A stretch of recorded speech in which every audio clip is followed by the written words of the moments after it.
Nabalitaan niyo ba yung universidad sa China na nagsabing naging bahagi ng China ang Batanes?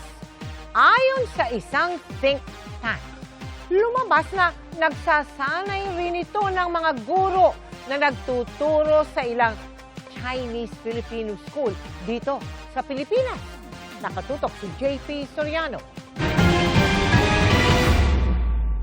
Kamakailan lang lumabas ang ulat ng Maritime Transparency Initiative Group na SeaLight, ang pag-iit ng ilang Chinese scholar mula sa Jinan University sa China na bahagi raw ng China ang Batanes, ang pinakahilagang probinsya ng Pilipinas. Inalmahan ito ng Department of Foreign Affairs, Department of National Defense at ang National Historical Commission of the Philippines at sinabing wala itong basihan. Ngayon, sa panibagong ulat ni SeaLight Director Ray Powell, sinasabing ang Jinan University ang pinakamalaking training destination ng mga Chinese language teachers na nagtuturo sa Chinese-Filipino school sa Pilipinas sa pamamagitan daw ng mga teacher training at exchange programs. Kung titignan daw ang about page ng Jinan University, nakasaad na binuo ito kasama ang United Front Work Department. Isa raw kilalang sangay ng Chinese Communist Party o CCP na umiimpluwensya sa mga political environments upang pumabor sa interes ng CCP. Kaya ang Jinan University, tinawag din ang Foreign Influence Operation na nakabase na akademya. Ilang taon na raw itong kumikilos para sa isang influence campaign sa loob ng Pilipinas. Tinukoy din sa artikulo ang ilang eskwelahan sa Pilipinas na napenetrate na umano ng United Front Work Department ng CCP. Wala pang tugon ang Chinese Embassy sa Pilipinas kaugnay sa mga bagong revelasyon ng SeaLight. Pero nagbabala si Defense Secretary Gibo Teodoro sa posibleng panganib ng cultural exchange programs na konektado sa nasabing universidad. Malaki ang panganib. Ang tunay na pakay nito ay talagang cultural exchange or whatnot.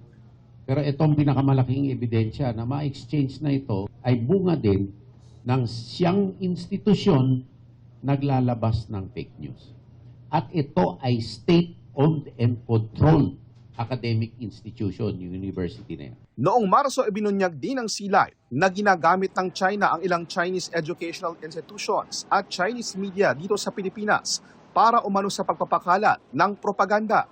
Ito, malaking ebidensya na itong mga eskwelahan ay ginagamit sa mali. Hindi naman lahat, pero meron dyan mali. Kaya dapat maging masusi tayo, hindi lamang sa university, kung hindi sa mga mababang paaralan kung saan may cultural and language and other exchanges ang China.